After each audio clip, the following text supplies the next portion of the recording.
Hello grade 1, welcome to another week of online school. Before I start, I would like to share a Bible verse with you. The apostles gathered around Jesus and reported to him all that they had done and taught.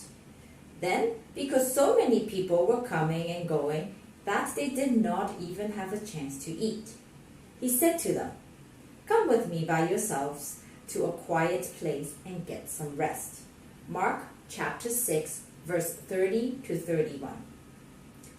When I read this Bible verse, I can hear the excitement from the apostles and the disciples coming to Jesus, telling them, "Oh, guess what we did? Oh, you won't believe it." They were all so excited. But God, or Jesus here, remember that people have physical needs, that we need a place to rest and food to eat.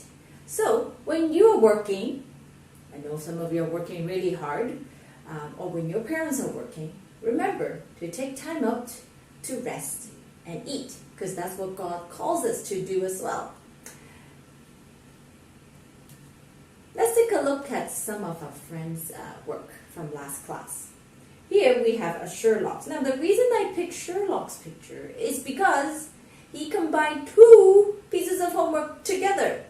I know you guys are learning how to tell time with the analog clock and the digital clock. Can you see what time it is on the picture? That's right, it's 3 o'clock. So I think it's pretty clever for Sherlock to combine the two things together.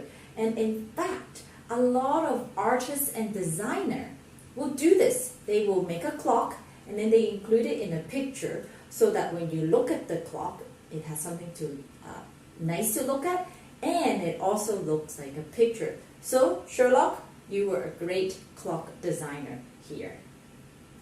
Next, we have Kyle's picture. Now what I really enjoyed with this artwork is that the picture on the right, it has two big flowers and a little flower in the middle. It reminds me of a family, having the parents on both sides and then the child in the middle. So really great job.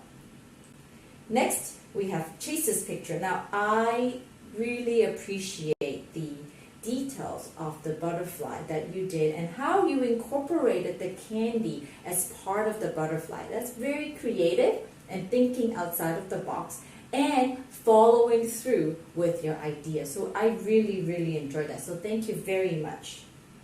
Here we have Alicia's. Now what I really enjoy about Alicia's is that she has, I think you use mini M&Ms, I'm not sure, but you use the brown as well for the ground, which is really, really nice. And the green stalk really stands out. It gives your composition some great variety, as well as depth into different aspect of your picture. So I think you did a really fantastic job. Actually, most of you, those that have handed in their work, all your work are really fantastic. The fact that you are able to do this at home, this type of project we can't really do at school because I'm not going to buy a huge bag of M&Ms or Skittles because most of you will eat it. Alright, so moving on to a new unit, we're going to continue to talk about color theory. We're going to explore the color wheel as well as something called warm and cool color. So for our first lesson, you are going to go on a treasure hunt in your home. You are going to create a found objects color wheel. What does that mean? That means you are going to find different things around your house that represent different colors. In my picture, you can see a red ladybug. Now, even though there are brown parts with the ladybug, the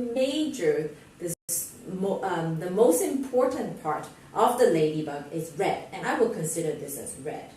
Or you might see my little goldfish that we purchased over Chinese New Year last year, and there's some red and some white, but that's okay because majority of the color is yellow. So that would be yellow in your found object color wheels. So what we are looking for this lesson is the different colors in your environment, at least 3 items per color. So the colors would be the primary, red, yellow, and blue, and secondary, orange, green, and violet. So you need to have at least 18 objects in your color wheel.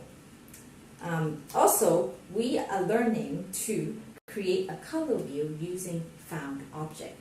I have included a little template for you for the placement of your objects, because where you place it on the color wheel makes it different. The two primary colors, between them should make the secondary color. So if you're not sure, use the template. You can print it out or look at it and place your object as according to the space.